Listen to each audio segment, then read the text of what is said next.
இயற்கையாகவே நமது வாழ்க்கையில் காப்பாற்றும் சரியான வழி தின்பண்டங்களை வாங்குவதில் உள்ள மாறுபாடாகும். பிளிங்கிட் போன்ற ஆன்லைன் குறாடுகளை பயன்படுத்தி மனிதர்கள் அவர்களது வீடுகளில் இருந்தபோது 25 கோடியை ஈட்டிக்கொண்டே இருக்கிறார்கள். ஒரு தினம் 1000 வட்டாரங்களில் 1000 ஆர்டர்கள் செல்கின்றன என்றால் வணிகத்தை 40 கிளைகளின் மூலம் 60 முதல் 75 கோடி வருமானம் பெற முடியும். ஸ்டீசோயர்களுக்கான சேவை செலவுகள் உயர்ந்தால் கூட அவர்கள் அனுபவிக்கும் வசதிகள் மிக்க இடத்தில் இருந்தால் அதுவே வணிகத்தின் மையமாக மாறுகிறது. தற்போது மக்கள் அதிகமாக ஆன்லைன் மளிகை ஆப்களை பயன்படுத்துகின்றனர். இதன் மூலம் நேற்று வந்த வணிக சூழ்நிலையை மாற்றுகிறார்கள்.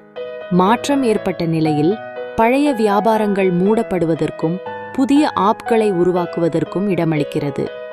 இது நமது இடத்தில் உள்ள வணிகத்திற்கான மாற்றங்களை காட்டுகிறது. புதிய முறைமைகள் உருவாகின்றன. இதில் நாம் அனைவரும் பங்கு பெற வேண்டிய நேரம் இருக்கிறது.